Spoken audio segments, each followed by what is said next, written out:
ni umuvuduko TV kuri YouTube niyo channel yacu ushaka kuzana ugakora subscribe kugira ngo tujye tuyibana. Hari saa 8:16 z'ijoro turaza dusanga abantu bapfuye, imodoka yagwe hariya tujya gushaka abantu ngo tubakuremo, tubanza gukuramo abana dusubiza amahirwe dusanga ni bazima, dukuyemo mama dusanga yapfuye. Umwana witwa Damuru mutoya n'umuntu mukuru we witwa Jato, rero tubakuramo dusanga nyine mama we yapfuye, bose nta kindi twari kurenzaho, ariko yari umubyeyi wacu turababaye, kandi hano bakunda kubera impanuka za buri munsi.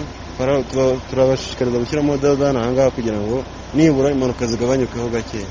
Tugeze ku modoka dusanga undi muntu nanone umushoferi, dusanga arimo tugiye kumukuramo amaraso arimo ava, dusanga amaguru yahezemo tubura ko tumukuramo. Ubwo polisi yaje iragerageza umukuramo n'abaganga bamwitaho, bari ko kumwitaho.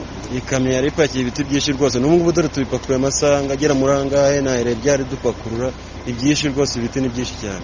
Hano harimo ibicuruzwa byinshi, hari depo icuruza amasukari, depo icuruza ibintu bya mangazini, hakabamo n'ibirayi n'ibitoki. Natwe tukagira busheri irimo amafi, inyama, ihene, inkoko, ibintu byose n'inkwavu n'ibindi bikoresho byinshi. Urabona byafonyotse rwose, nta kintu gihari, nta kintu gisigaye.